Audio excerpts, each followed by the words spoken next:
Olá, seja bem-vinda, seja bem-vindo a mais uma aula de vinho em formato de podcast. Eu sou o professor Marcelo Vargas, nós vamos rodar a vinheta e já vamos para o conteúdo.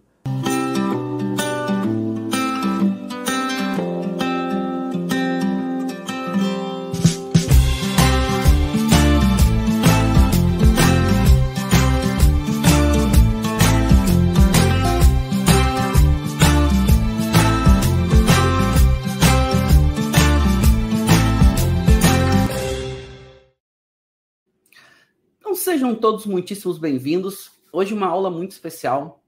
Acabei de voltar da Provine, a mais importante feira de vinhos do mundo. Ela acontece na Alemanha, em Düsseldorf. E por que ela é a mais importante? Ela é enorme, tem vários pavilhões, e a Alemanha, ela é um país que é um grande consumidor de vinhos locais e um grande consumidor de vinhos internacionais. A Alemanha é um dos principais países consumidores de vinhos da própria Europa. É um grande mercado, é um grande hub de vinhos. Então a Provine, ela é uma feira que ela reúne todos os países e regiões os mais importantes do mundo, com os mais importantes produtores, e dentro da feira são 3 dias, literalmente da manhã à noite, então começa às 9 da manhã, vai até às 6 da tarde, e mostram ali não só as novas safras, mas também os novos produtos. Tem várias aulas dentro da feira, tem várias atividades dentro da feira, tem várias masterclasses, tem muitas, vamos chamar de atividades que acontecem para que a gente consiga entender o que está acontecendo nesse momento em todo o mercado de vinhos.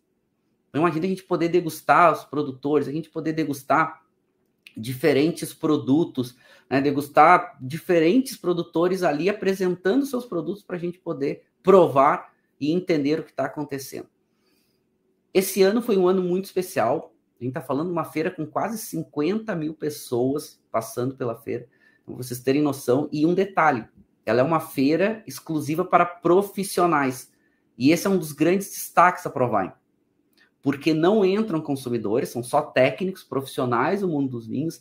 Então, os produtores ali, eles ficam muito à vontade para poder mostrar, apresentar e servir os seus melhores produtos, seus melhores vinhos. Mas o mais importante do que provar esses vinhos, e a gente está falando aí dos melhores produtores do mundo, é poder conversar diretamente com eles, porque eles estão lá, eles vão até a Provine, eles ficam lá à disposição e a gente pode conversar com eles e entender tudo que eles estão pensando, o que eles estão vivendo, todas essas transformações, e isso é muito rico. E eu, você sabe, sou completamente apaixonado por poder entender, né? Sou pesquisador, então eu entendo o que está acontecendo no mundo e venho trazer aqui para vocês as nossas aulas, os nossos conteúdos. E olha que interessante. É interessante a gente pensar. Só que se a gente falar de feiras hoje no mundo dos vinhos, a gente tem várias feiras. A gente tem a Vinita ali, na Itália, que é uma feira muito grande, mas foca muito em vinho italiano. A gente tem a Feira de Londres, a London Fair, foca em vinhos do mundo, mas é uma feira bem menor. A gente tem a Vinexpo, ou Vinexpo, que acontece na França, agora ela era acontecer em Bordeaux, agora ela foi para Paris. E é uma feira que foca muito em vinho francês. E outras feiras no mundo, elas focam muito nos vinhos do seu país. Essa é a grande diferença da Provine. A Provine foca em vinhos do mundo inteiro. E focando em vinhos do mundo inteiro, ela também vai direcionar, uma vez que é uma feira só para profissionais do mundo dos vinhos, ela vai direcionar também para uma parte importante de conteúdo. Não somente de produto, não somente de produtor, não somente de região. Tem uma parte bem importante de conteúdo. E eu tento aproveitar o máximo possível desses conteúdos e também de poder conversar com produtores, as regiões, né, as denominações estão lá. Então isso é muito legal e a gente consegue entender muito do que vem acontecendo no mercado de vinhos. Vou só dar um exemplo para vocês e vou daqui a pouco mostrar inclusive como um destaque. Esses 2 vinhos é de um produtor que é um produtor da Alemanha, é um produtor da VDP, que são os melhores produtores da Alemanha, e são 2, na verdade, são 2 Grand Crus. né? São 2 Grosslage, que a gente está falando do melhor, são os Gran Crus da Alemanha. São os Gran Crus da Alemanha. E esse produtor, né, chamado Krieger-Humpf, ele é espetacular, é um produtor orgânico, é um produtor pequeno da área do NAR, um produtor familiar ainda. A gente, inclusive, teve a oportunidade de visitá-los depois da feira. E a gente estava na Alemanha, né? A gente foi um pouquinho mais para o sul ali, até a área do NAR, no Vale do NAR, que é lindíssimo, é um lugar espetacular. Isso chama atenção, se a gente olhar esses 2 vinhos, eles são 2 Gran Crus. Mas olha que interessante, o Wittenberg, né, que é, na verdade, esse rótulo aqui, ó, ele, vocês vão olhar, ó, ele está classificado, ó, Riesling GG, né, ó, Grossgewächs, então aqui, ó, ele está classificado como Gran Cru, porque é uma das exigências do Gran Cru para você classificar, você tem que ter o vinhedo classificado como Gran Cru, e a uva ser exclusivamente desse vinhedo. E olha que interessante, esse outro vinho aqui, que eles inclusive chamam de Grossstrom, olha que legal. Esse outro vinho, ele também é um Gran Cru. Mas o que muda, Marcelo? É que esse vinho, eles pegam 2 vinhedos Gran Crus e fazem um blend, fazem um corte. Uma vez que eles fazem um corte de 2 vinhedos Gran Crus, eles não podem mais citar que é um Gran Cru.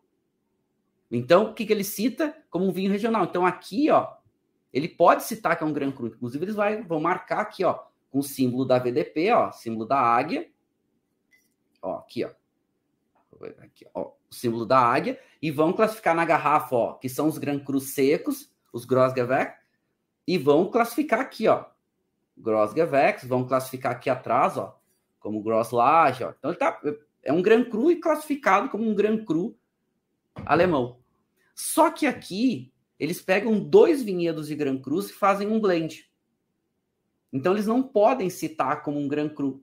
Inclusive, eles classificam como um vinho alemão, um vinho regional alemão. Mas, Marcelo, por que isso? Por que está salientando isso? Gente, imagina, olha só. Imagina. Você abre mão de escrever no seu vinho que ele é um Gran Cru em prol de fazer um vinho um pouco diferente, sendo que bastava ele verificar essas 2 parcelas separadas e poderia botar Gran Cru nos dois rótulos. Ele prefere abrir mão de classificar o vinho como Gran Cru em prol de fazer um vinho um pouco diferente, misturando 2 áreas. E aqui são 2 Gran Crus que pega do Rheinhessen e do Nar. Então, se ele vinificasse separado, ele poderia fazer e classificar os 2 como Gran Crus. Tá, mas por que isso? Por que tu tá salientando isso, Marcelo? Gente, isso é um processo de mudança incrível, onde o produtor, ele faz o Gran Cru também. Só que o produtor também pega uma parcela desses Gran Crus e faz um outro vinho que ele considera diferente, ele faz porque ele quer entregar algo diferente, de alta qualidade. Inclusive, eu falei para vocês, ó. Inclusive, ele nem bota o selo da águia aqui, ó, da VDP, mesmo ele sendo o produtor da VDP. Como esse vinho não está classificado na VDP, ele não coloca. Por quê? Porque ele vinificou junto. Só que o produtor estava querendo fazer aqui, o que ele faz, aliás, faz muito bem, é um produtor de altíssima qualidade. É que ele está querendo fazer um vinho que ele não está citando que é Gran Cru, mas faz de alta qualidade e, inclusive, cobra mais caro. E o vinho é incrível, aliás, os 2 são incríveis. Aliás, toda a linha da Krüger é incrível, a qualidade deles é muito alta. A gente, inclusive, almoçou lá, foi um almoço incrível, foi espetacular. Nós estamos com uma boa parte do dia lá com eles, foi realmente incrível. E esse fenômeno é um fenômeno que está acontecendo não somente na Alemanha. Está acontecendo em outras áreas do mundo também. E isso chama muita atenção. Falei para vocês que esse processo de mudança da qualidade em prol do volume vem acontecendo muito. Né? A qualidade média é muito interessante da gente entender, porque a qualidade média dos vinhos vem subindo. E hoje muitos produtores, um produtor que Gran Cru na Alemanha são poucos. Poucos produtores são classificados na VDP, e menos ainda, dos 200 produtores da VDP, poucos têm vinhedos Gran Cru na Alemanha. Imagina o produtor, ele abre mão de botar Gran Cru no seu rótulo para fazer um vinho um pouco diferente e, inclusive, cobrar até mais caro por isso. Claro que a qualidade é que é o centro dessa mudança. A qualidade maior incentiva e faz com que o produtor, claro, num volume menor, porque ele faz também os vinhedos, ele faz os vinhos Grand Cru, esses vinhedos, com um destaque muito interessante. Porque é diferente. E isso também chama atenção. Mas qual é a questão? Qual é o cerne? Qualidade. E a gente viu isso esse ano na Provine. A gente viu muito desses produtores abrindo mão de alguns dessas classificações em prol de fazer um vinho diferente, mas centrado em alta qualidade. Não é porque ele é maluco que ele está tirando uma citação de Grand Cru do seu vinho para fazer um vinho diferente, enfim, e não ser bom. Não. É porque também é centrado na qualidade. Inclusive, eu vou degustar com vocês daqui a pouco. Daqui a pouco eu vou ali para a sala de vinhos e vou degustar com vocês um outro caso, só que aí na França, disso. Inclusive, eu comprei uma garrafa para trazer para degustar com vocês sobre isso. Né? Então, eu conto para vocês daqui a pouco, só que aqui eu estou mostrando um caso alemão, um case alemão, e depois eu vou mostrar um case nesse sentido francês, da Alsácia, incrível também, lá do Domaine Weinbach. Mas voltando um pouquinho e mostrando da feira como um todo, para a gente chegar nessas novidades, eu até botei essa foto que eu fiz esse ano lá, e vocês podem ver aqui que a feira, na verdade, ela é centrada em vários e vários pavilhões, são 17 pavilhões, cada pavilhão com muitos produtores. Os pavilhões são divididos por países, então fica mais fácil para a gente poder focar no que a gente busca, no que a gente quer entender. Dentre esses países presentes e dentre as regiões presentes tem muitas aulas, você pode participar dessas aulas, tem muitos centros de degustações, então é muito interessante, assim como toda a feira acontece. Se vocês olharem aqui essa foto, vocês vão ver que a feira, por mais que ela seja uma feira muito grande e que envolva muitas pessoas, a gente tem uma boa liberdade para transitar na feira, não é aquela feira cheia de gente, não é aquela feira abarrotada, então isso facilita muito. E recomendo fortemente para quem é estudante de vinho, para quem é profissional do mundo dos vinhos, para quem é pesquisador em vinho, tem que visitar a Provine. Porque ela realmente consegue entregar uma experiência também muito legal. Não só as tendências e as novidades, não só acompanhar o que está mudando no mundo, mas entrega também uma experiência muito legal. Então, eu vou mostrar para vocês. Porque quando a gente chega na Provine, a gente ganha, né? Você emite bilhete, para você conseguir emitir o bilhete. Você tem que ser profissional, senão você nem consegue comprar o ingresso. E aí você chega lá com o ingresso, quando você entra com o ingresso, você bota na catraca, ela já imprime o seu crachá, já sai o crachá. Do crachá você já pega, já tem, né, as cordinhas, você pega a cordinha, coloca no pescoço, já sai. E atrás, a gente consegue ver aqui, ó, o tamanho da feira. Ó. Cada um desses aqui é um pavilhão. Aí, claro, aqui atrás o mapinha, né? Cada pavilhão, cada país, né? Normalmente os pavilhões são por países, e isso facilita a gente andar na feira. Né? Então, você fica com um mapinha aqui, tem um aplicativo, você baixa da feira, então, um aplicativo exclusivo da Provine, você baixa, você pode procurar ali pelo produtor, pela região, né? Você consegue pesquisar por ali para você acompanhar tudo que acontece. Bom, avançando um pouquinho, e aí eu estou falando um pouco da feira para a gente chegar nessas novidades, só para vocês entenderem o quanto a Provine ela é importante. Né? Então, se vocês tiverem que ir numa feira no mundo, no ano, escolham a Provine. Ela acontece normalmente no mês de março e acontece no março porque eles estão se preparando para o pico de vendas deles na Europa, que vai ser no verão europeu, então acontece em março na mudança de estação e realmente é muito legal. Vocês têm grandes oportunidades aí de realmente entender o mundo dos vinhos. Só que não basta querer entrar na Provine. Né? Vocês têm que ser profissionais e quando vão comprar o ingresso, vocês precisam justificar e comprovar que vocês são profissionais do mundo dos vinhos. Senão vocês não conseguem nem comprar o ingresso. Tá? Então esse é um ponto importante aí para quem for se preparar para ir para a feira, vocês se organizarem. Então aqui um pouquinho para vocês entenderem o que é hoje a Provine. Então são mais de 6 mil expositores, mais de 60 países presentes. Eu vi que a Chaline tinha perguntado a questão do número de países. Sim, são mais de 60 países presentes. Para vocês entenderem essa importância, mais de 85%, 86% dos expositores são de fora da Alemanha. É claro que a Alemanha, por a feira acontecer dentro do país, tem uma área muito forte. Então, a Alemanha ela é uma dos expositores mais fortes. Mas, vê aí, quase 90% de todos os expositores são de fora da Alemanha. Para vocês entenderem a representatividade da feira.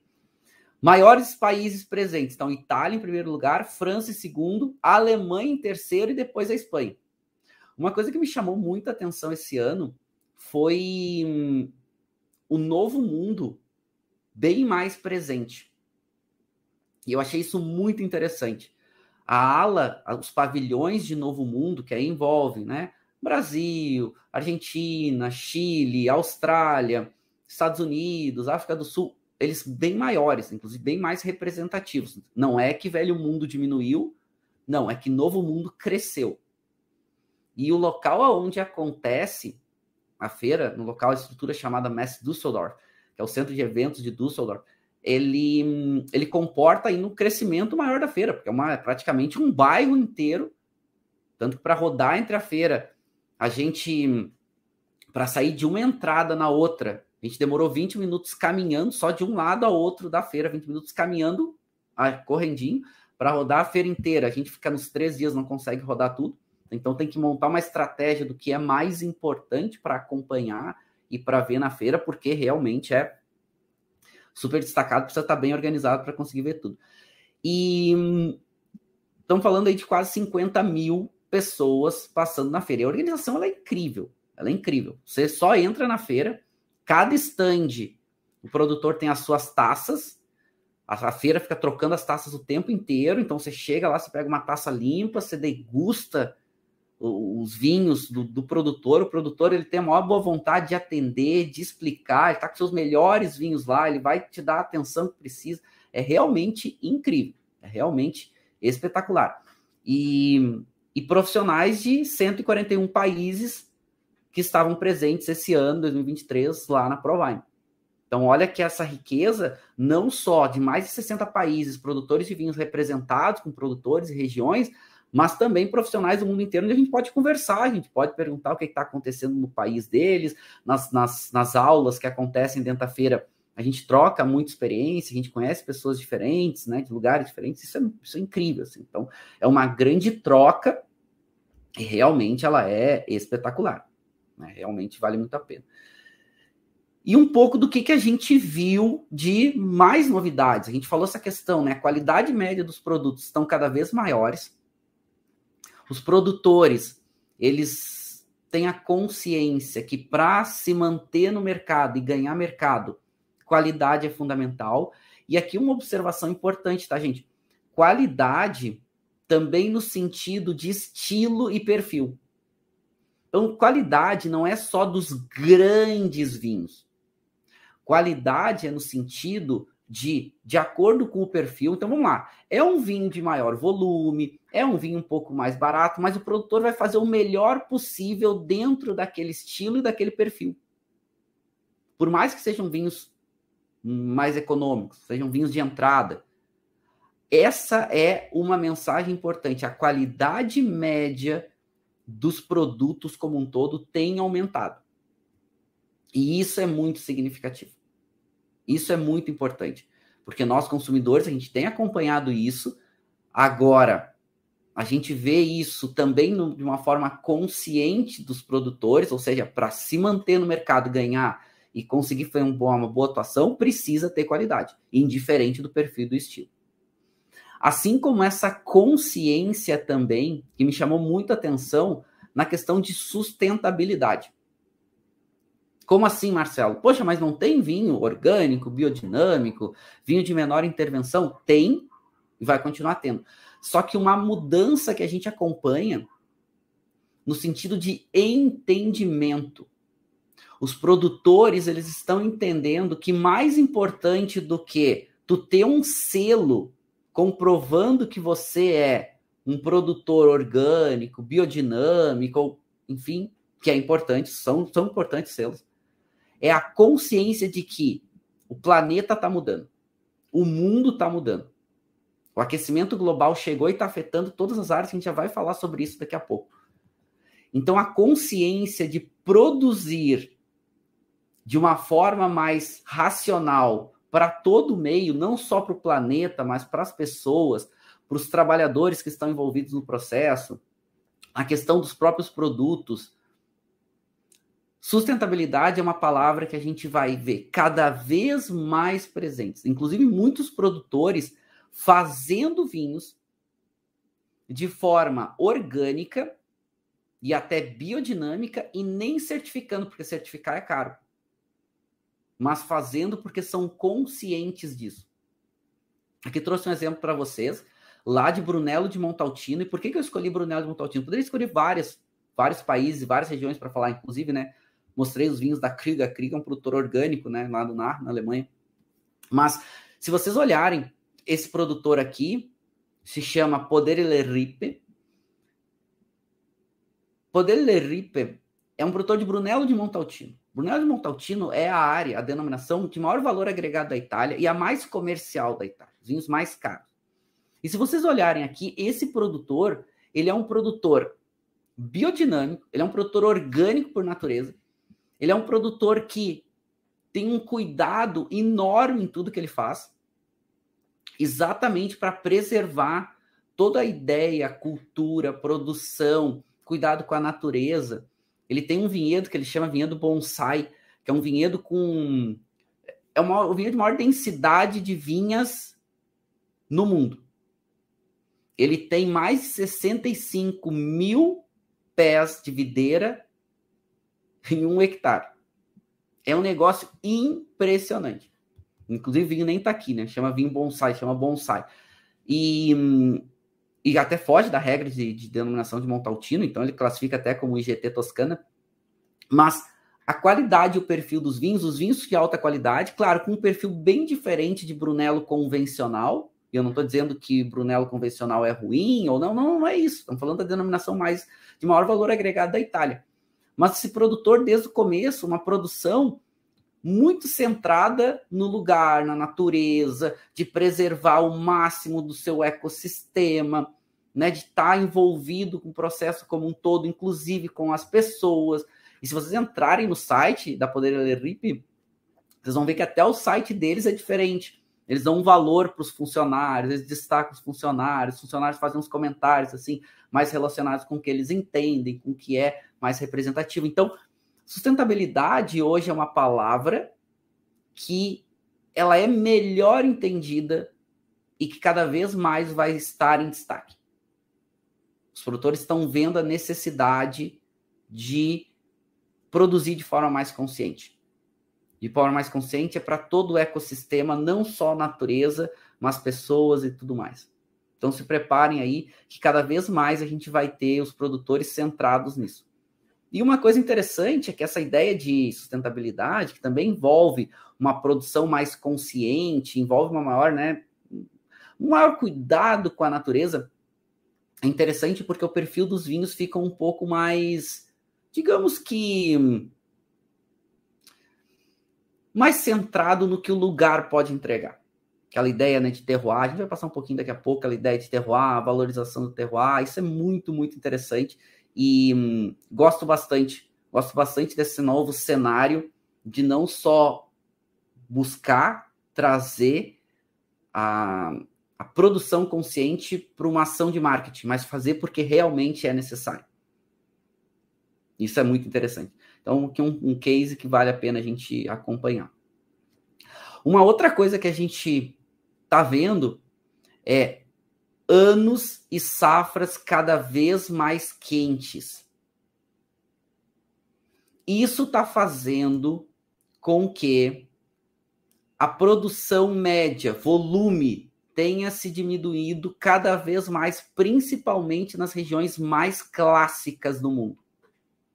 Se a gente pegar, o mundo, pegar a Europa como um todo, e aí a Europa, a gente acaba tendo, Então, se a gente pegar, a gente pode até pegar como uma referência Europa, A gente está no hemisfério norte, e se a gente pegar o hemisfério norte como um todo, a gente vai ter, Vamos pegar o mapa aqui, A Europa está aqui, ó. A gente está no hemisfério norte, essa Europa está aqui parte central, e a gente está vendo que o que está acontecendo? Os anos, as safras, têm ficado cada vez mais quentes. E isso está diminuindo o volume de produção nessas regiões, principalmente europeias. Se a gente pegar a França, a gente pegar a Alemanha, se a gente pegar a própria Itália, o volume tem diminuído. E regiões mais clássicas, como, por exemplo, Bordeaux, Borgonha, estão fazendo cada vez menos vinho por causa desses anos mais quentes. A qualidade média das safras tem subido, principalmente para vinhos mais intensos, vinhos mais potentes. E isso é ótimo. Isso é bem legal da gente pensar, né?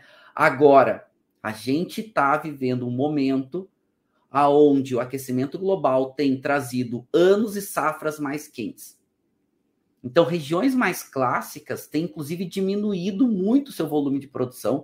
Borgonha, exemplo, tá, gente? Borgonha tinha na feira alguns produtores, mas bem menos produtores do que normalmente tem na Borgonha. Por que isso? Porque muitos produtores têm um volume tão pequeno de vinho hoje, pela sua redução por causa das safras, que eles nem têm vinho para vender. Não tem vinho para vender, nem adianta ir para a feira. Vai mostrar porque está tudo vendido. Chamou muita atenção. Bordeaux vem sofrendo muitas mudanças. Os vinhos têm ficado mais intensos, os vinhos têm ficado mais concentrados. Os vinhos, inclusive, se a gente olhar aqui as safras, né, que a gente está vendo na Europa, se você pegar aqui essas últimas safras aqui de Bordeaux, olha a qualidade das safras, né, pela pontuação. Tudo acima de 95, 96 pontos, ou seja, safras de muita qualidade. Se a gente olhar a Borgonha, mesma coisa. 94, 95, isso aqui é uma classificação de quanto mais próximo de 100, maior a qualidade. Acima de 90 pontos são safras muito boas. Agora, os volumes diminuindo. Cada vez mais difícil produzir vinhos nessas regiões. Gente, vou dar uma dica para vocês, para quem gosta de tomar vinhos da Borgonha. Comprem, porque vai ficar cada vez com menos volume e mais caro. Não tem jeito.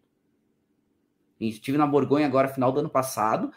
Muitos produtores, os principais produtores assim, que eu visitei, eles não tinham nem vinho para vender lá na vinícola. Só tá tudo vendido para os meus clientes. Eu não tenho vinho para vender aqui. Não tem como eu vender.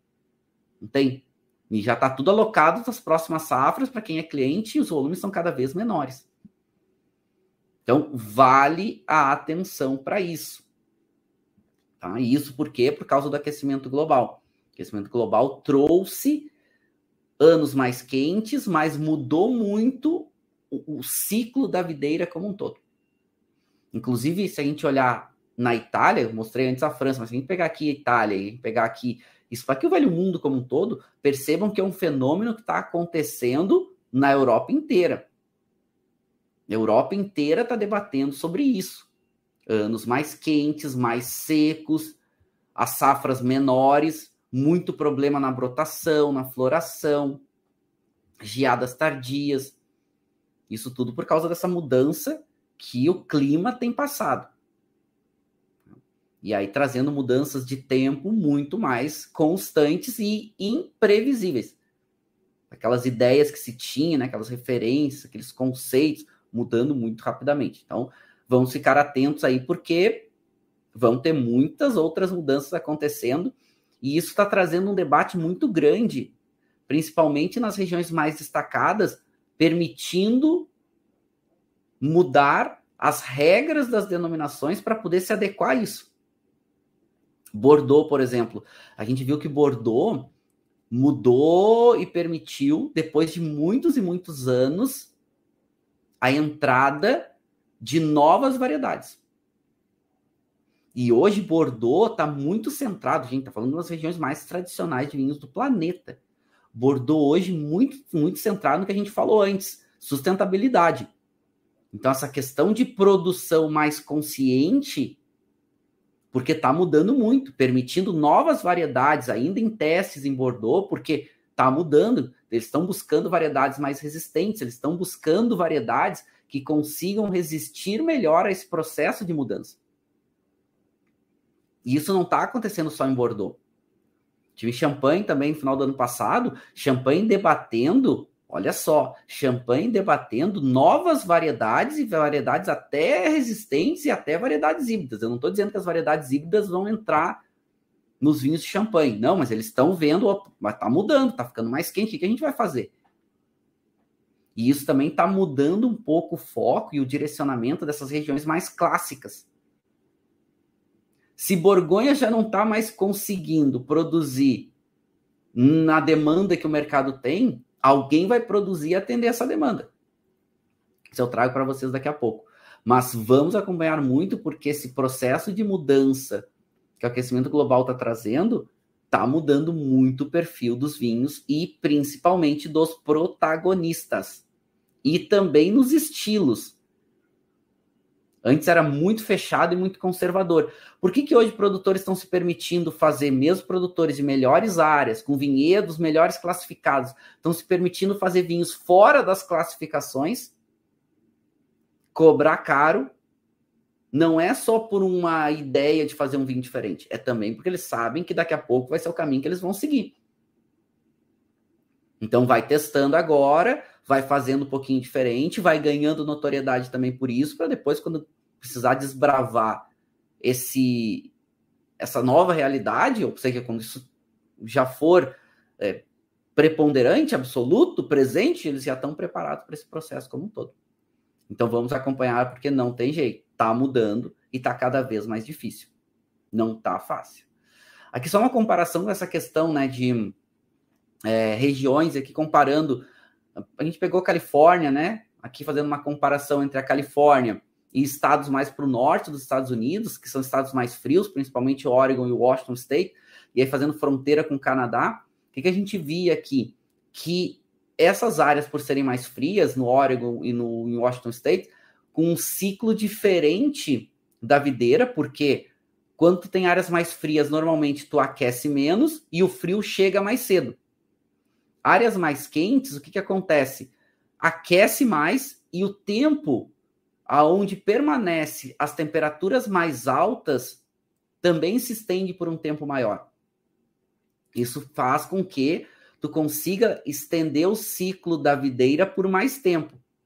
Ah, Marcelo, mas isso é bom ou isso é ruim? Depende. Só que o que acontecia? Antes, essas áreas mais frescas, elas eram áreas que elas eram muito centradas em vinhos favorecendo videiras de ciclos mais curtos e muito centrada em acidez, frescor. Essas áreas mais frescas hoje, que eram menos valorizadas antigamente, gente, elas hoje são as grandes meninas dos olhos. Então, atenção, principalmente, vamos pegar um exemplo, Serra Gaúcha. Serra Gaúcha hoje, que é a nossa principal região produtora, Serra Gaúcha está mudando muito o perfil dos seus vinhos.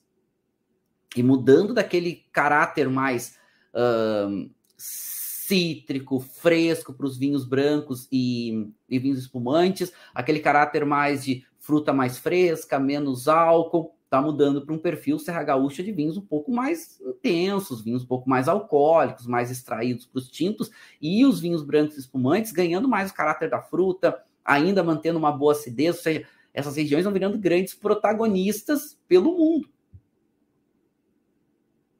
E isso é muito interessante.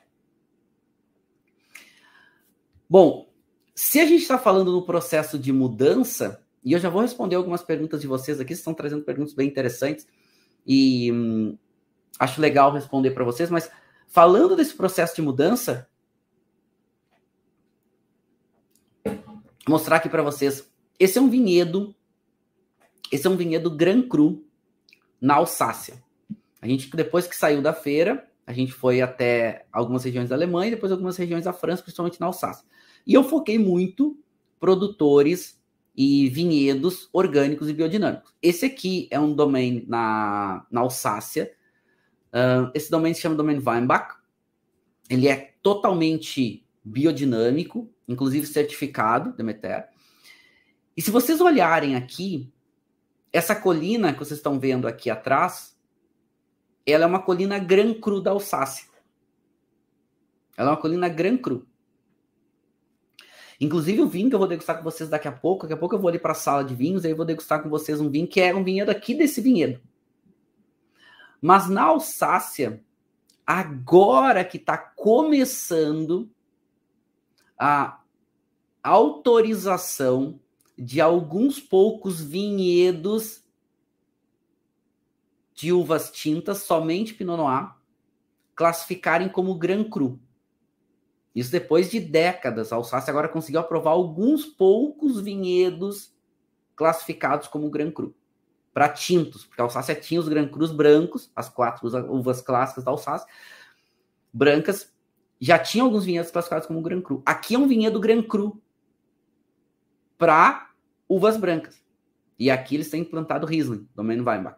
Aqui a gente está dentro da propriedade, tá? Então aqui atrás de mim, eu estou fazendo a foto de frente, fiz a foto de frente, aqui atrás de mim fica o Domaine. O que eles fizeram aqui? Eles pegaram uma parcela do vinhedo Grand Cru de Riesling, 1 hectare, um pouquinho menos de 1 hectare, e plantaram Pinot Noir. Mas o vinhedo, ele é autorizado para Grand Cru somente para uvas brancas. Tanto que eles têm a Riesling aqui. Eles tiraram uma parcela, implementaram Pinot Noir dentro do vinhedo Grand Cru e eles não vão poder classificar como Grand Cru. Porque a Pinot aqui não está classificada nesse vinhedo como Grand Cru. Por que isso? Aliás, e até menos que 1 hectare, eles fazem algo em torno de 900 garrafas por ano desse vinhedo, da parte de Pinot Noir, tá? E por que eles fizeram isso? Inclusive, conversando com o proprietário, o Ed Falló, né? Um abração, obrigado aí por toda a receptividade que teve com a gente, aí, com o nosso grupo. Ele falando, olha, eu implementei Pinot Noir aqui, e é uma vinícola, gente, que ela é familiar há alguns séculos, uma vinícola muito clássica. E isso, implementei Pinot Noir aqui porque eu estou vendo que o aquecimento global está trazendo um problema muito grande para as regiões clássicas de Pinot. E aqui a Pinot se desenvolve muito bem. Aqui eu tenho uma área com melhor exposição solar, com melhor drenagem. É uma área que ela é protegida da chuva que entra, né? Principalmente aqui do norte. Né? A gente tem a cadeia dos Vosges, que vocês estão vendo. Os Vosges estão um pouquinho mais para trás aqui dessa colina. Protege um pouco da chuva, mas deixa com que as brisas frescas contornem as montanhas e entrem para os vinhedos. Então, baixa um pouquinho a temperatura média. E eles, Pinot Noir aqui é simplesmente espetacular. Eu tenho um volume pequeno, mas eu sei que é um dos futuros que a gente vai ter aqui por essa mudança que está acontecendo. Eu não posso classificar esses vinhos aqui, essa parcela dentro da área Grand Cru, eu não posso classificar o Pinot como Grand Cru, porque ele não é autorizado. A Riesling é. Então, ele faz o Grand Cru de Riesling e faz um Pinot Noir na Alsácia classificado como vinho da Alsácia, como um vinho regional. E é simplesmente espetacular. E olha que interessante também, ele é um produtor biodinâmico e a consciência dele diz, olha, eu faço os vinhos biodinâmicos porque é como melhor eu posso expressar o que o local mostra e eu tenho a consciência que o mundo precisa disso. Então, olha que mudança de visão de mercado, né? Olha que interessante isso. E vinhos super valorizados, vinhos de altíssima qualidade. Né? Inclusive ele mostrando, depois eu até faço uma aula futuramente para vocês só sobre isso, mas ele falando sobre a questão como ele lida com cada parcela, com cada área, como que ele, né, melhor se desenvolve. Falou, olha, eu sei que o futuro aqui está ficando mais quente, eu preciso botar outras variedades, Pinot Noir se adapta muito bem aqui.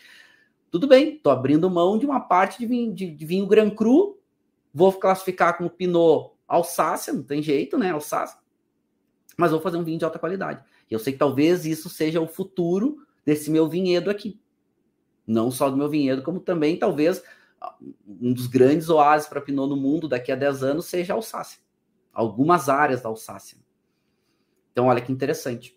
Né? Isso para a gente pensar e acompanhar, porque realmente vai mudar. Então, esses protagonistas, essas grandes regiões protagonistas desse conceito mais clássico, como a gente conhece, vai mudar e vai mudar rapidamente. Quem diria, né? Produtor abrindo mão de áreas Grand Cru, ele pode classificar como Grand Cru para botar outras variedades, para fazer um vinho não só diferente, mas um vinho que ele entende que vai ser talvez o futuro daquela área, daquele vinho. Bem interessante. Tá, deixa eu trazer algumas perguntas aqui, vou responder para vocês. Né? Então, deixa eu ver aqui. Paulo Hudson, meu amigão, abração, inclusive produtor lá da Serra Gaúcha, lá de Pinto Bandeira, grande abraço, legal te ter por aqui.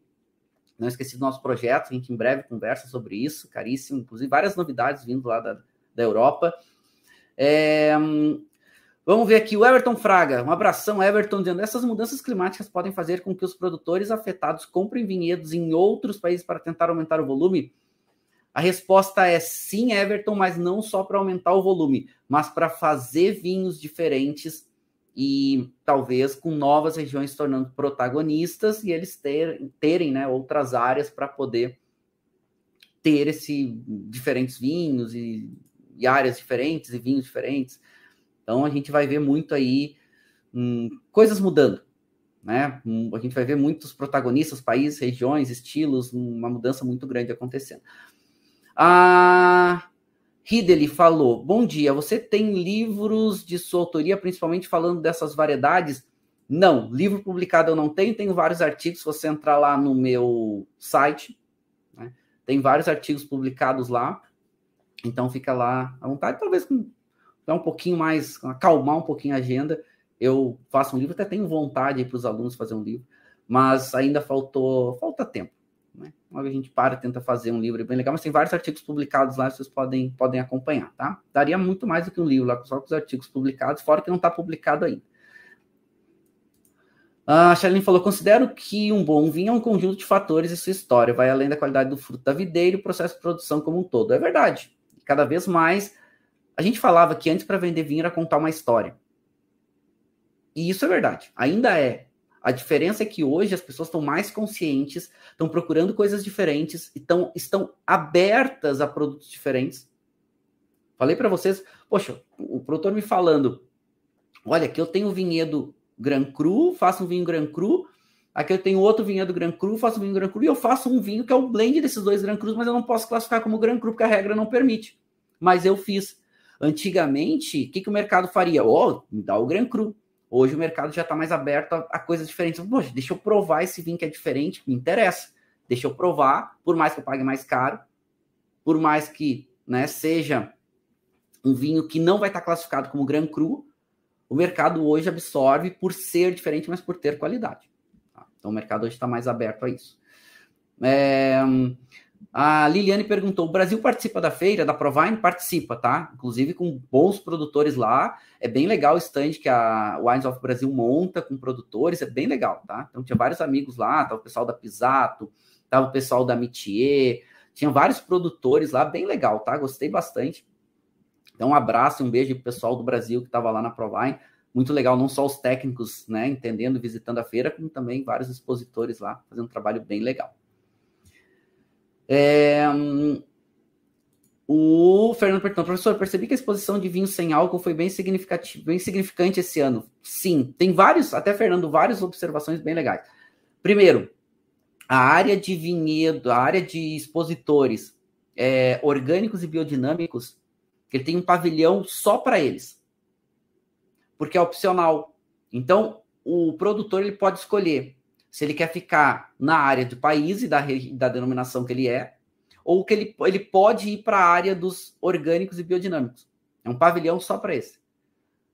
Muito maior esse ano, o pavilhão de orgânicos e biodinâmicos. Então, tu vai para lá e fica com todos os produtores de diferentes países, diferentes regiões, todos focados na ideia de produção e elaboração de vinho.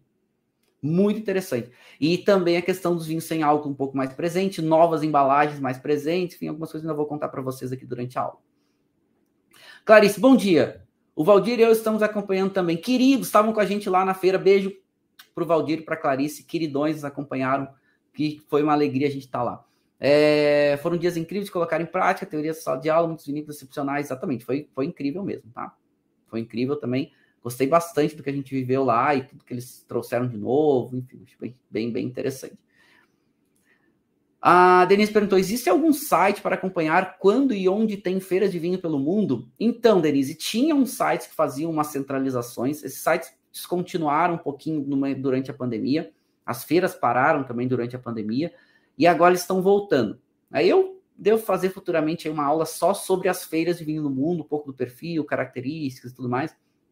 Esses sites voltando, vocês podem entrar nos sites das próprias feiras Hoje, as 3 mais importantes feiras de vinho do mundo são, primeiro, Provine, segundo, Vinitaly, na Itália, e a terceira, a Vinexpo, na França, que agora está acontecendo em Paris. Essas são as 3 mais importantes, tá? Depois tem a London Wine Fair, tem outras feiras aí pelo mundo que acontecem, mas essas, com certeza, são as mais representativas.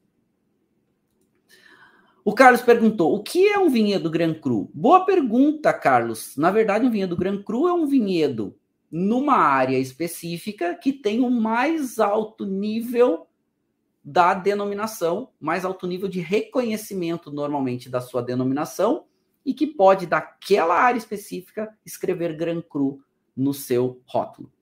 Isso é uma citação de uma área de muita qualidade. Poucas regiões do mundo classificam algumas áreas como Grand Cru. Na França isso é bem comum, em algumas regiões como Bordeaux, como Borgonha, a própria Champagne, né, Alsácia, são as melhores áreas onde normalmente se tem os melhores vinhos. Normalmente, tá? Mais uma pergunta aqui para a gente voltar para a aula. Renato Lamotte, um abração, caríssimo, meu aluno, meu amigão pessoal aqui. Renato Lamotte, bom dia, Marcelo. Quanto é real a falta de vidro mundial e a consequência de irmos para as garrafas PET no mundo inteiro? Boa pergunta. Na verdade, não só a questão da falta de vidro como um todo, como também um debate muito grande das embalagens. Porque antigamente se tinha uma ação de marketing, vamos chamar assim, de fazer garrafas mais pesadas, com mais vidro, porque elas eram mais volumosas, chamavam mais atenção, e aí cobravam mais caro. Daqui a pouco eu vou ali na sala de vinhos e vou mostrar algumas para vocês. Hoje a ideia é bem diferente. Inclusive, uma das coisas que a gente viu na feira foi muitos produtores fazendo vinhos e botando em garrafas menores e mais finas. Inclusive garrafa de meio litro e assim, vinhos de alta qualidade. Se tem hoje um debate muito grande sobre embalagens. Não só pelo vidro, não só pela falta do vidro, mas também porque vidro é muito pesado. Usa-se o vidro porque é uma das melhores embalagens pela falta de reação da garrafa, né? É um ambiente inerte ali dentro.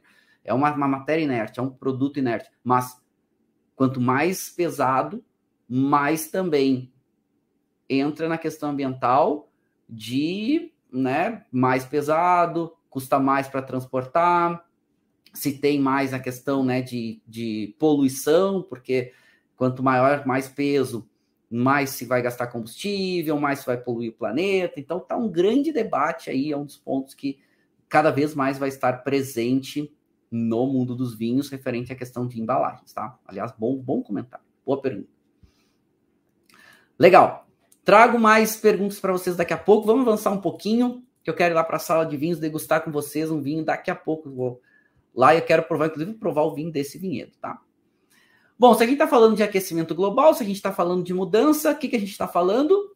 De novas variedades em regiões onde não se pensava antigamente. Por que isso? Porque as variedades, as uvas, elas têm uma capacidade de adaptação a locais mais quentes ou menos quentes. Essa mudança que o aquecimento global está trazendo para o mundo também está fazendo mudar muito as diferentes áreas com as suas diferentes variedades. Então, atenção para isso. Porque está mudando e não tem jeito.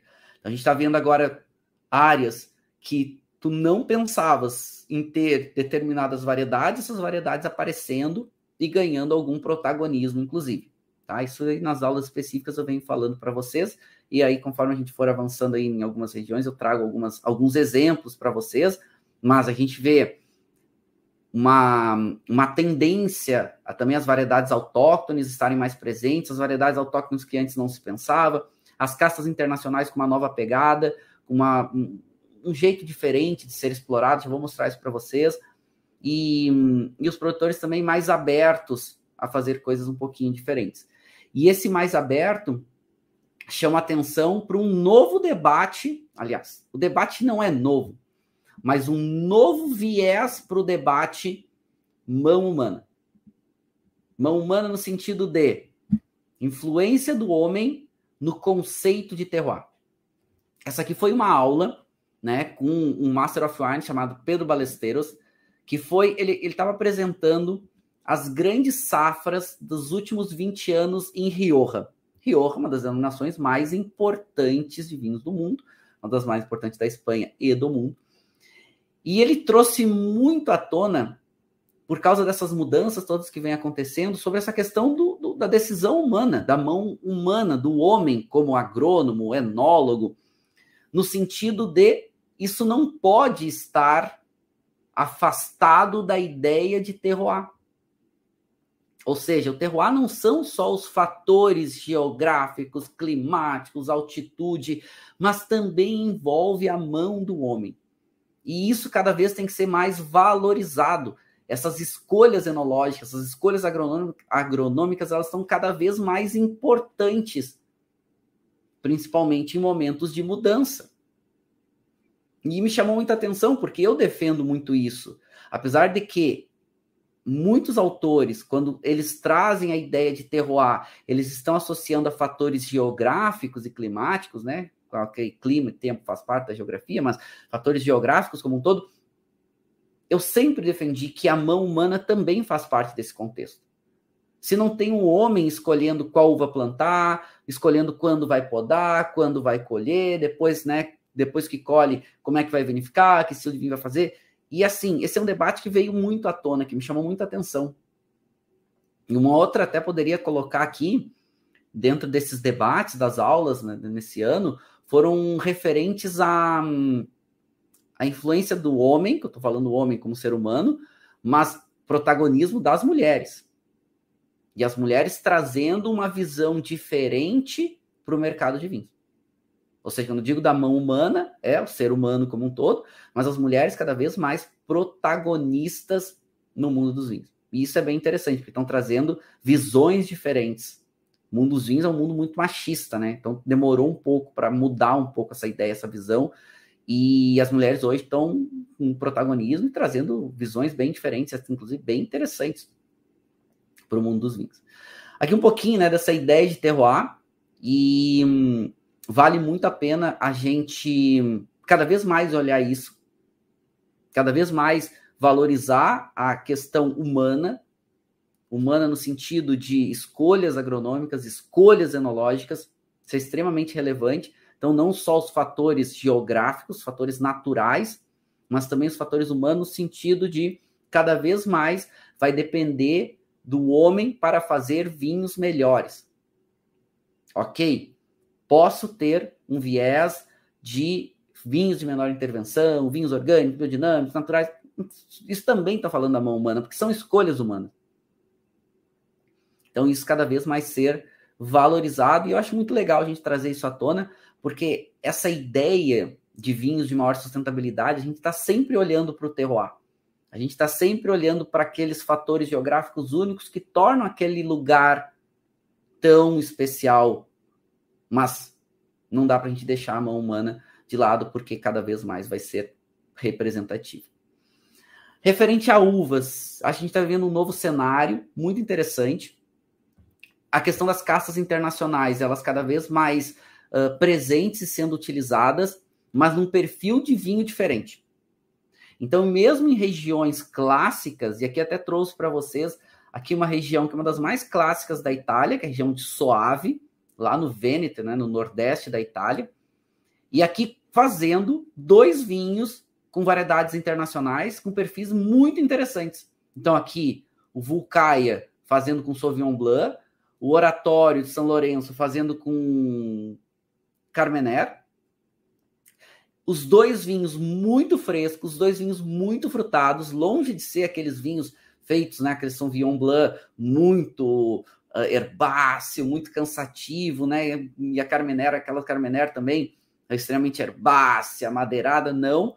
Os vinhos muito mais leves, muito mais frescos, elegantes, valorizando as variedades, mas também valorizando o lugar, mas vinhos que sejam mais fáceis de serem tomados. Aqueles vinhos menos cansativos, aqueles vinhos menos super extraídos, né, super amadeirados, ou não, vinhos cada vez mais frescos, vinhos cada vez mais frutados, cada vez mais elegantes, mesmo com as castas internacionais, as pessoas abertas a novidades, e mais do que isso, essa nova onda das uvas autóctones. O que é uma uva autóctone? Uva local. As pessoas nunca estiveram tão abertas a coisas diferentes, a produtos diferentes. As pessoas nunca estiveram tão abertas a novas experiências com vinhos diferentes. Então, uvas autóctones que antigamente a gente olhava e dizia, não, mas que uva é essa? Nunca ouvi falar numa uva chamada Lágrima. Nunca ouvi falar numa uva lá chamada Portuguesa. Nunca ouvi falar, sabe? E hoje as pessoas mais abertas, mais receptivas. Então, esses dados aqui que eu estou trazendo para vocês são os dados consolidados que mostrou muito essa mudança do perfil de uvas dos vinhedos dos anos 2000 para 2016. Mas, mais do que isso, eu chamaria muita atenção para uvas autóctones e algumas uvas internacionais, dentre elas as uvas brancas.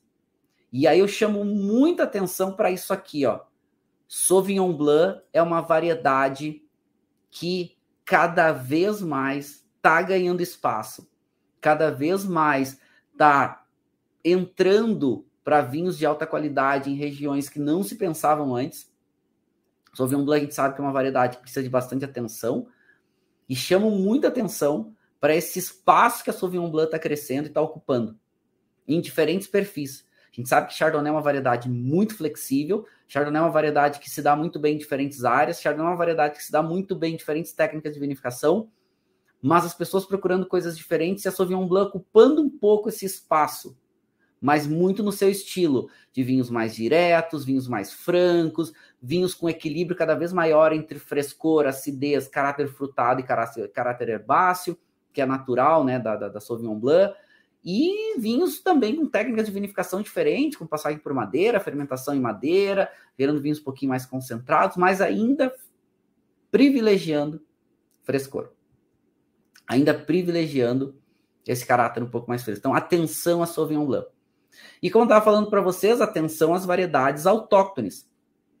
Aqui foi uma degustação muito, muito, muito significativa para mim. Por quê? Porque é um produtor, um dos mais famosos do mundo, família Torres, né? Então, o projeto principal do Miguel Torres, lá no Penedès. E Penedès ali, né? Nordeste da Espanha, área da Catalunha. E por que é muito significativa para mim? Porque aqui ele mostra um trabalho de resgate de variedades autóctones da região que estavam perdidas. Então, ele durante 10, 12 anos, ele fomentou, ele pagou para resgatar variedades que eram ancestrais locais, testou durante 10 anos essas variedades, replicou essas variedades e agora ele está distribuindo na região essas variedades. Ou seja, uvas locais autóctones, que são uvas antigas que estavam perdidas, então tinha um ou outro, o vinhedo perdido, alguém achava que era, então ele pagou. E assim, hoje a Miguel Torres, ela dedica 10% de todo o seu faturamento bruto em prol de pesquisas relacionadas ao avanço do mundo dos vinhos. E olha que interessante, né? Então, a gente vê aqui, foi muito interessante provar essas variedades diferentes, uma variedade chamada Forcada, Pirene, né? Então, variedades muito diferentes, assim, e já algumas dessas variedades entrando na linha de produção da própria Torres e fomentando outros produtores a poder usar essas variedades. Por quê? Porque são variedades locais únicas, por isso que a gente chama de autóctone, uma variedade que é de um local específico, únicas, com características muito peculiares, fazendo vinhos diferentes. E a Miguel Torres falou, não, eu faço e eu vou botar no mercado e vem comigo, tá aqui as variedades, estão para vocês, quem quiser fazer. Então, hoje já chegando no mercado, algumas dessas não, a gente só pode provar lá na feira, mas muito interessante isso. O consumidor está mais aberto a coisas diferentes.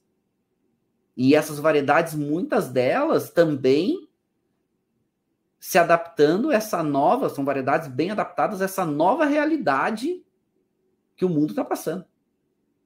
Vinhos com perfis diferentes, aquecimento global, novas áreas de produção, né? Tá ficando mais quente, tem que procurar áreas de maior altitude. Então, muito, muito interessante. Então, atenção às variedades autóctones pelo mundo. E aqui eu trouxe só um exemplo disso, né? Tem vários outros projetos na Espanha, na Itália, em Portugal, na própria França. Tem muitos projetos legais aí referente a resgate de uvas clássicas autóctones, inclusive uvas ancestrais e uvas perdidas que se tinha aí durante muito tempo praticamente esquecidas. Eu até trouxe aqui, né, um pouco desses dados, deixei no material para vocês, dessas mudanças de vinhedos também das uvas tintas, e a gente via que as castas internacionais são castas que cada vez crescem mais, mas hoje essas castas internacionais dividindo bem espaço com as castas autóctones. Então os produtores não estão mais abrindo mão das uvas locais em prol das castas internacionais. Mas eles também não estão tirando somente as castas internacionais. A gente vê algumas áreas mudando um pouco o perfil, por exemplo, Chianti clássico, né, na parte central da Toscana, mudando, porque antigamente Chianti clássico não poderia fazer vinho 100% Sangiovese. Tinha que botar outras uvas no corte. Agora eles já permitindo, pode fazer o corte ou pode também fazer um vinho 100% Sangiovese. Não tem nenhum problema quanto a isso. Então, também essa flexibilidade, esse processo de mudança é muito interessante, porque os produtores vão estar cada vez mais com possibilidades de fazer coisas diferentes. Pode usar as castas internacionais, pode usar as castas autóctones, e ele vai usando de acordo com o que ele entende melhor naquele momento, ou, enfim, durante o seu processo como um todo. Então, isso é bem significativo aqui da gente acompanhar. E um outro fenômeno que dá para a gente perceber que está acontecendo é o surgimento, não é o surgimento, mas o destaque de regiões que elas eram muito menores e muito menos prestigiadas, que eram difíceis de serem regiões muito valorizadas. Vou chamar atenção principalmente para essas regiões que elas eram mais frescas e que agora, com o aquecimento global, começam a ganhar um certo protagonismo. Esse vinho aqui foi um dos vinhos mais espetaculares, brancos, que eu provei na feira inteira.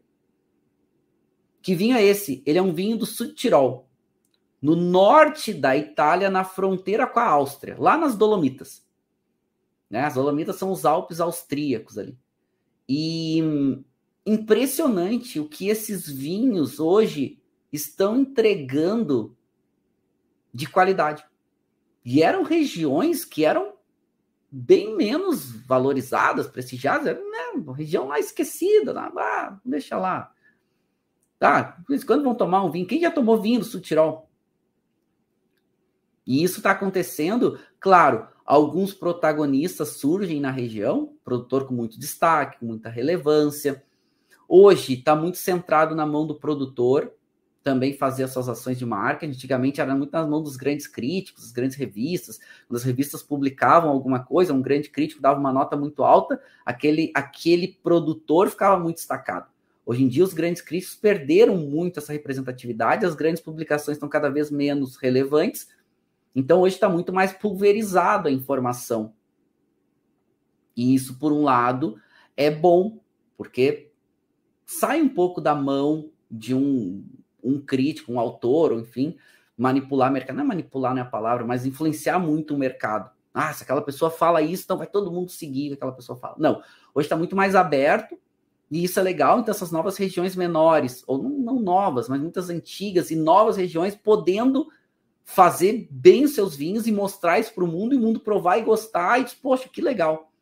Chama atenção na Itália, tá, gente? Südtirol, anotem aí.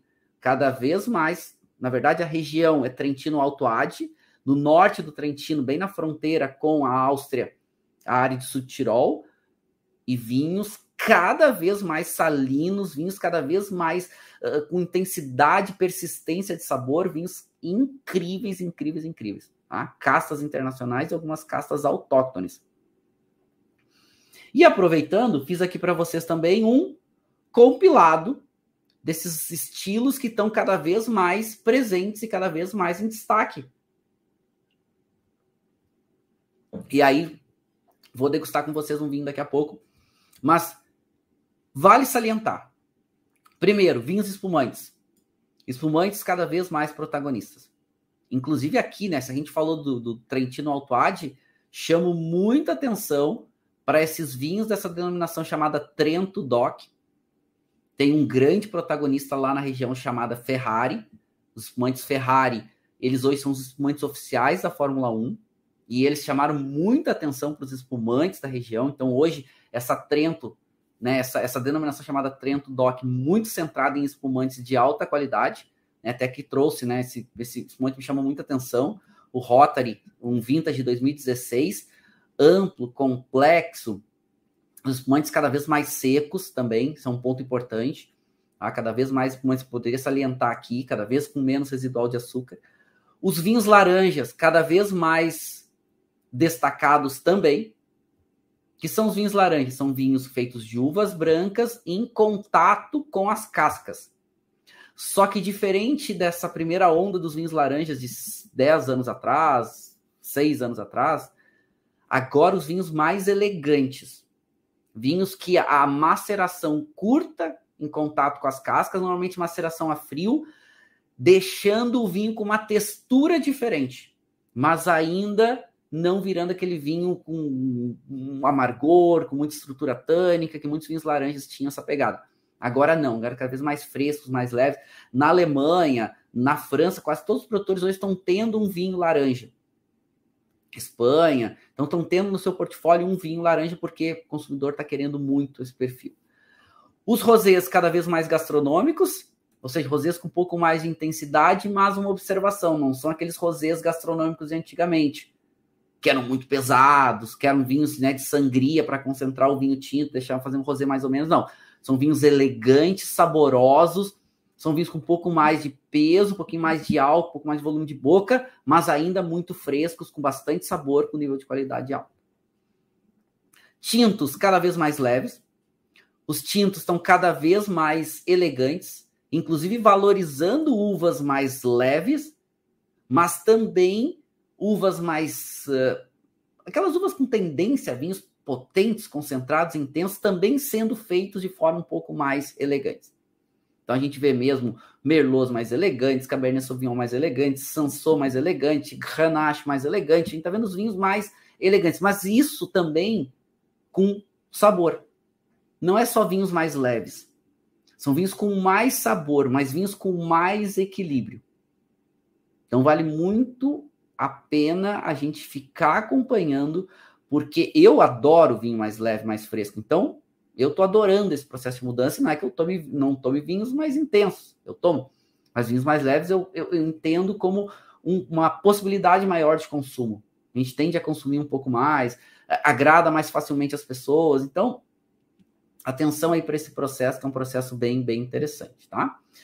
E vinificação em ânfora e maturação em ânfora. Ou seja, terracota, ânfora de barro, jarros de barro de diferentes tamanhos, cada vez mais presentes. Portugal faz isso muito bem há muito tempo, o Nordeste da Itália faz isso há bastante tempo, mas mais presente hoje em várias diferentes áreas, vários diferentes produtores. E não é que eles estejam abrindo mão do aço inox nem da madeira, não. Eles estão complementando hoje. Então, se tinha muito a madeira, o aço inox, a gente viveu a onda do cimento que veio e ficou, e agora chegando também a onda das ânforas. E as ânforas estão ficando. Então, tu imagina o produtor hoje com mais recursos para elaboração de diferentes perfis de vinho. Inclusive, tem denominações que estão surgindo somente para vinhos laranja e muitas delas focadas em vinhos laranja fermentados e maturados em ânfora.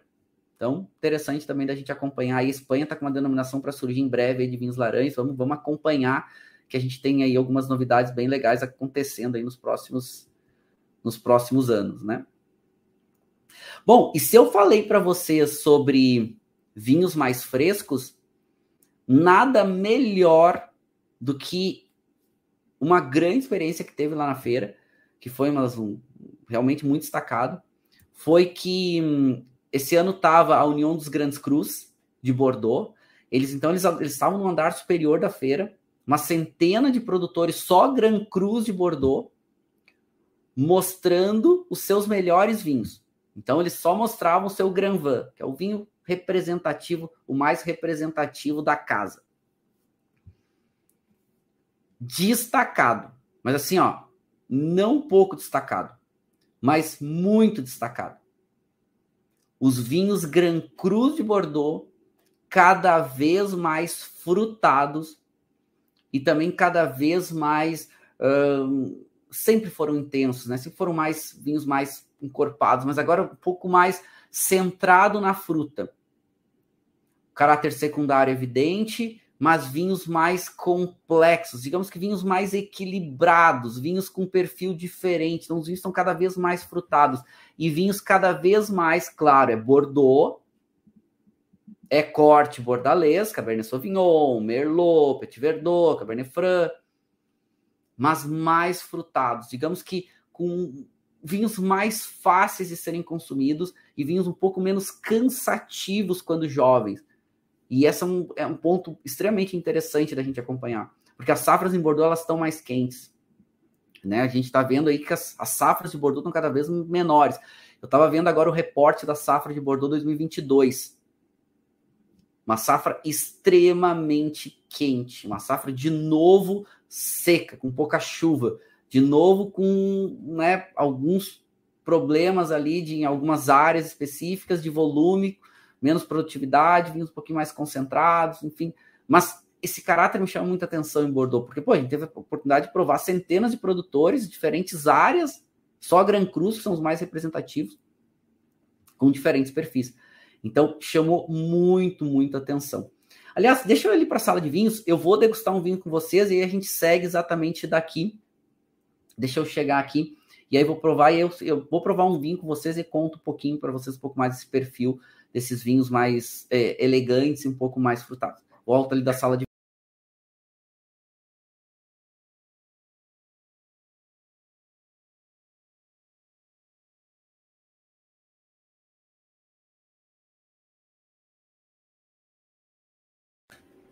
Bom, eu vim aqui para a sala de vinhos para a gente a gente degustar aqui alguns vinhos diferentes, e até que eu estava mostrando para vocês, contando para vocês, né, sobre essa questão dos produtores valorizar as áreas e fazer vinhos um pouquinho diferentes, vinhos com perfis um pouquinho diferentes.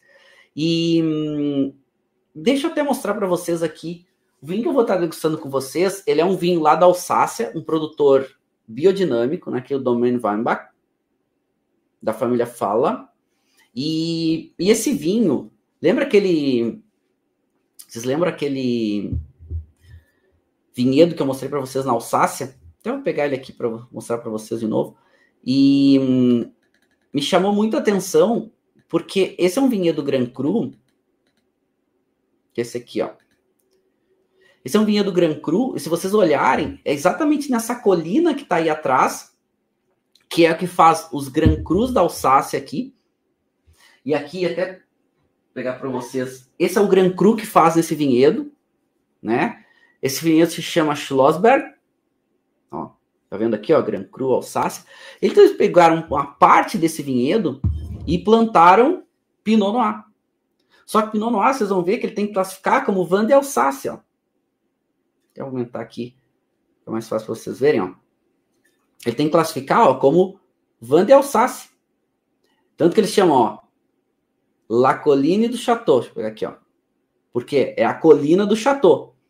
Enquanto que se planta as variedades permitidas para os Grand Crus, pode classificar como Grand Cru. Ó, Schlossberg 2021, ó, Grand Cru. Então, porque esse aqui é com Riesling. Então, ele pode classificar como Grand Cru. Então, ele plantou Pinot exatamente disso que eu estava falando para vocês. Dessa ideia diferente, né, de produzir vinhos diferentes, de se preparar para um processo de mudança que está por acontecer. E isso eu considero bem representativo, né? Ou seja, processo de mudança vindo, ele se preparando. E aí, tu imagina um produtor, olha como não é fácil. Tu abre mão de produzir um vinho Grand Cru exatamente porque tu acredita no que tu tá fazendo e que isso vai ser o futuro. E aí tu planta Pinot e não pode classificar, né? Tem que classificar como, ó. Aqui, ó. Vou pegar aqui, ó. Ó, Vin de Alsáce. Então, é muito difícil pro produtor, né? é muito mais fácil classificar como Grand Cru. Vê se eu consigo melhorar o foco. Ó. Por isso que, inclusive, ele chama aqui, né, de La Colline du Château. Ou seja, a colina do Chateau. Só, cara, só 900 garrafas. Você viu uma dose aqui com Coravin? Tirei uma dosezinha, pode ver que é uma dose menor. Ó, tirei uma dose aqui para provar com vocês. Ele é um vinho, ele é 2020. Ele é um vinho, é um Pinot um pouquinho mais concentrado. E, claro, certificado, tudo bonitinho, né? Porque isso eu acho muito legal, assim, essa ideia de fazer vinhos mais, ó, aqui, ó, vocês vão ver aqui a certificação, ó, Demeter, ó, biodinâmica, que é a certificação orgânica, e eu acho isso incrível. Eu acho isso tão presente no mercado hoje, mas muito mais do que só uma valorização, tipo, eu quero fazer algo diferente para cobrar mais caro, ou quero fazer algo diferente porque é mais representativo, ou não, também porque eles são mais conscientes do que estão fazendo. Que isso é importante. Deixa eu tomar um gole d'água aqui.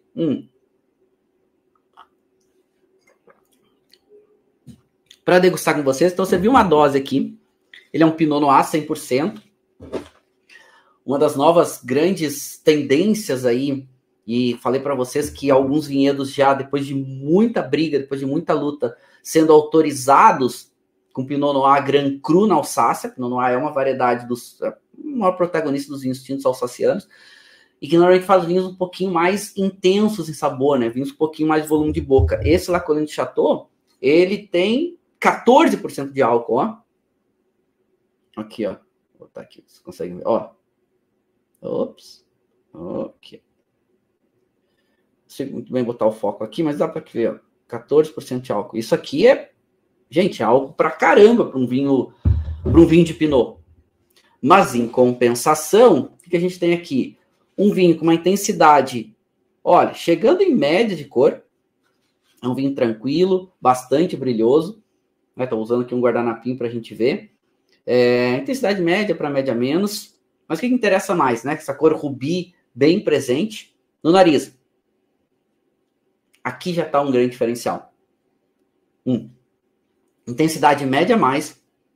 Muita essa fruta vermelha, muita essa framboesa muito madura, um toquezinho de mirtilo, um toquezinho de hibisco também, bem presente. Onde está a taça, 3, 4 voltas. E aí fica mais frutado. Tem aquela característica do Pinot, aquelas frutas, um toquezinho terroso, um toquezinho de erva seca. E assim, no nariz, delicioso. Delicioso. 14% de álcool, não sente, né? Não tem a pungência do álcool ainda no nariz. Muita fruta muito evidente. Essa fruta vermelha um pouco mais madura. E isso também é bem interessante. É um vinho, então, completamente correto. Os aromas são muito, muito nítidos, muito franco o vinho. Né? Não tem nenhum aroma diferente aqui que não seja de vinho. Nossa, sabe quando a gente cheira, já começa a salivar?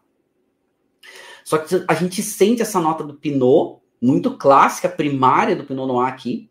E inclusive essa nota terrosa já aparecendo, mas ele é muito franco, assim, suas características. Então, um pouco mais frutado que a gente encontra normalmente de Pinots aqui do Velho Mundo, né?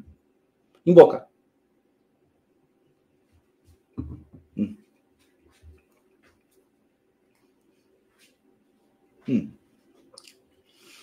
Esqueci de descartar.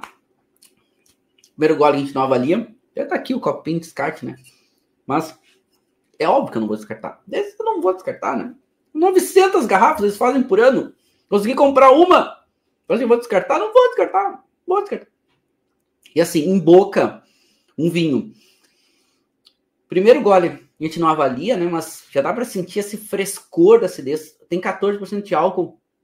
A gente não sente o álcool. A gente não sente, o álcool está muito integrado. A persistência desse vinho é uma persistência muito longa. Estou falando que vocês ainda sintam um pouco, já não é aquele sabor do vinho, mas ainda sinto um pouco do sabor, aquela residual do sabor do vinho. É impressionante. Toma mais um gole agora para avaliar. Agora com um pouquinho mais de atenção.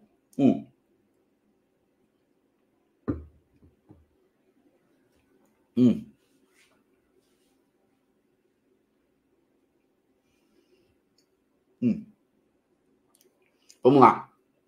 Ele é seco, bem seco. Ele tem esse tanino médio menos, com uma textura um pouquinho mais marcada.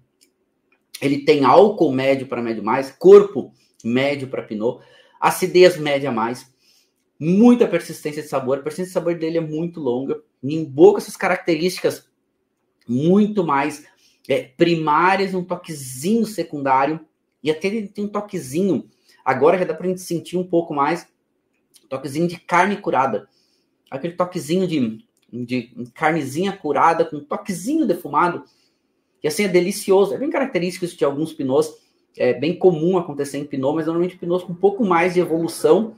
Aqui a gente tem um pinot que é 2020 e se mostrando muito, muito bem, e assim, delicioso, impressionante o que esse vinho entrega, e é o que a gente está falando. Então, produtor biodinâmico, já há algum tempo, um domaine, né, muito clássico da Alsácia, e produzindo com uma altíssima qualidade, né? Então, pouquíssimas garrafas, não se imaginem, né, o produtor abrir mão, só que assim, isso é o mais importante, o produtor está abrindo mão de classificar o vinho como Grand Cru para botar uma variedade que não é classificada como Grand Cru, tem que classificar como vinho regional. Então, classifica literalmente como Vin d'Alsace, né, dentro de uma... Ó, Vin d'Alsace, não tem jeito, ó. Mas espetacular, espetacular. E cada vez mais a gente vai ver isso no mercado. Eu acho que isso é algo bem interessante. Eu acho que isso é algo bem rico, acho que isso é algo bem da gente pensar, né? Tudo que a gente pode fazer, tudo que a gente pode ter de questões diferentes, perfis diferentes, vinhos diferentes. E eu acho isso bem, bem interessante. Tá, vamos lá. Deixa eu trazer algumas perguntas aqui para vocês. O Paulo perguntou, vinhos laranjas voltando às origens em ânfora, como na Geórgia, no leste europeu? Exatamente, Paulo. Exatamente isso.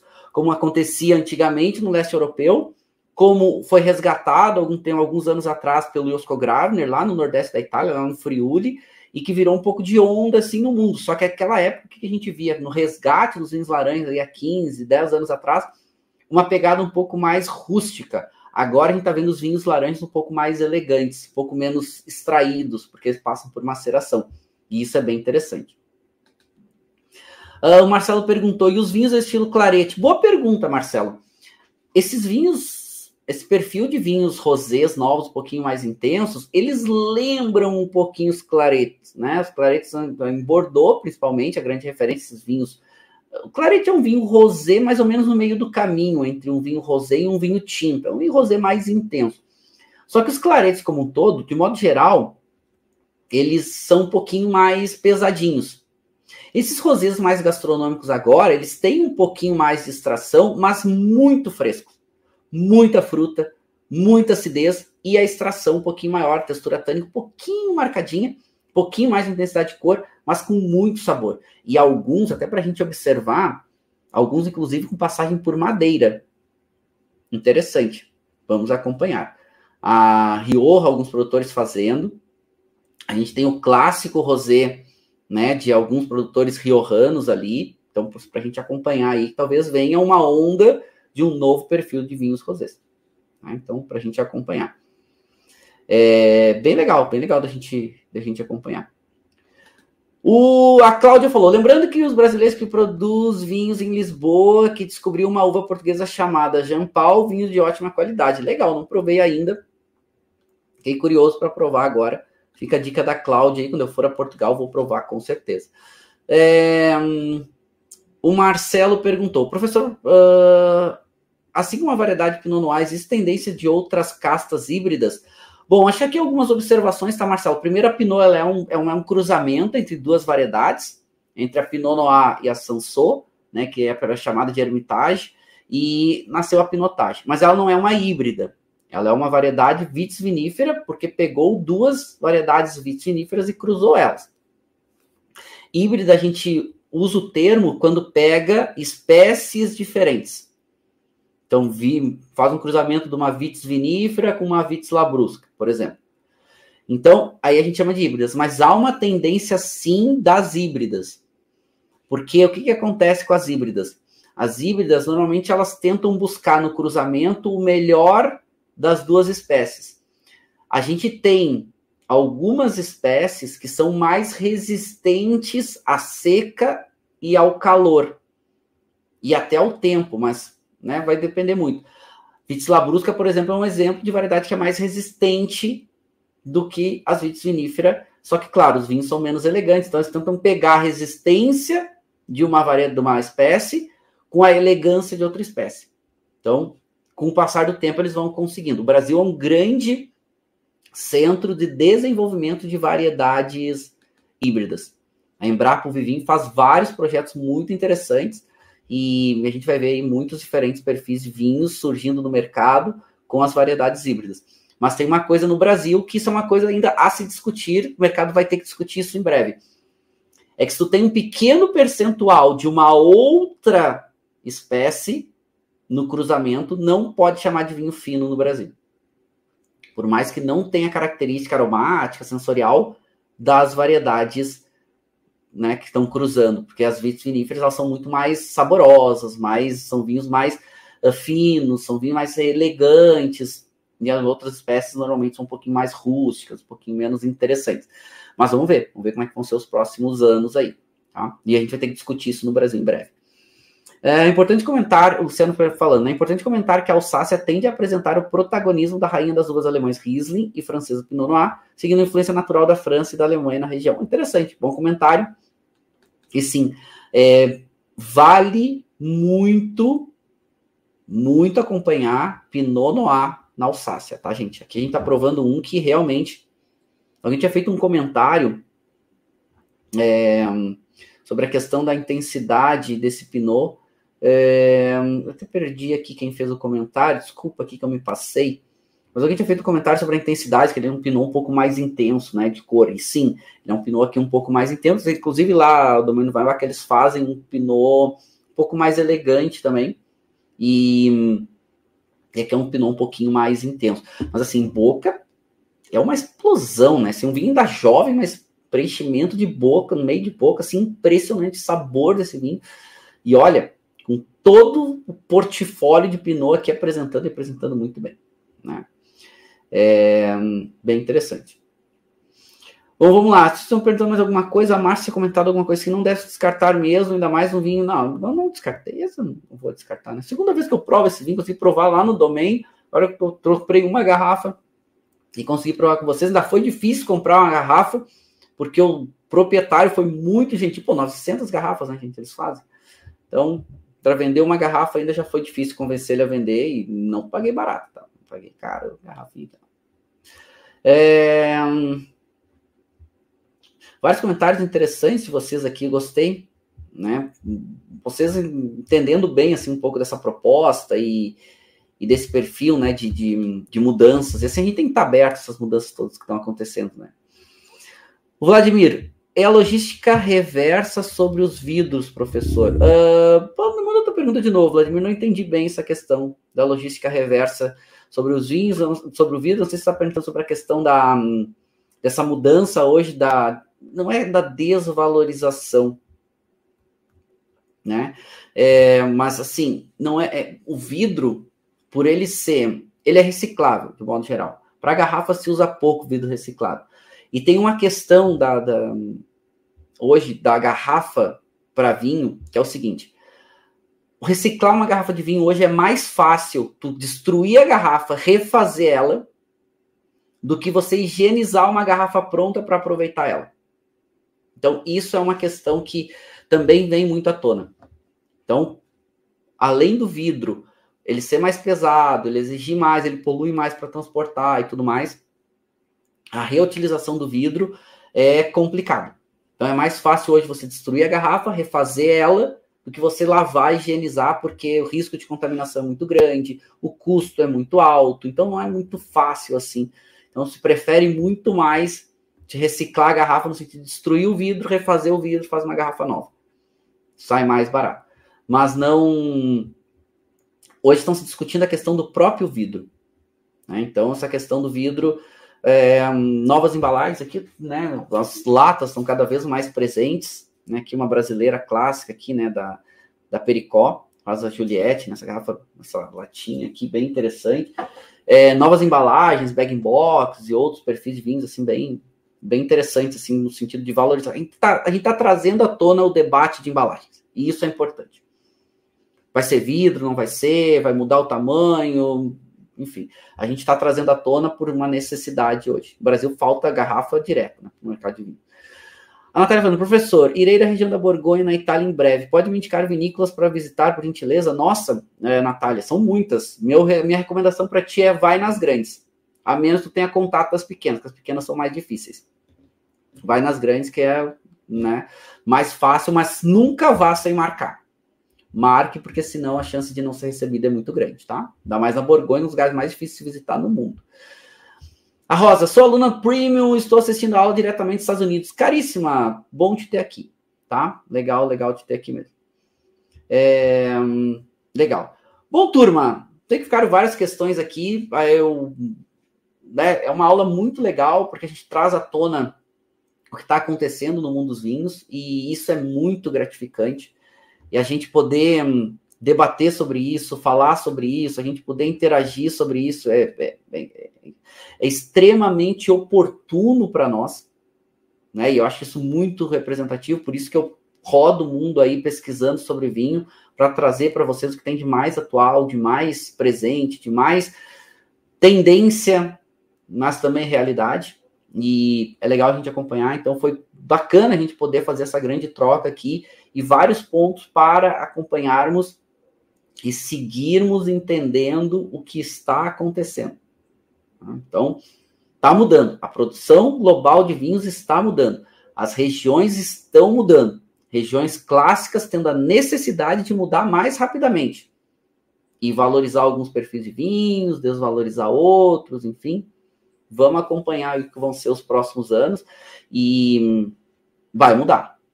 Vai mudar e eu vou estar acompanhando, estou rodando o mundo aí para trazer para vocês sempre essas novidades, trazer tudo que está acontecendo no mundo dos vinhos para vocês, tá bom?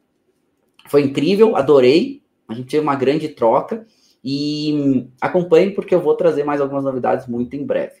Quero deixar um beijo muito mais especial para todos, deixar aquele brinde final.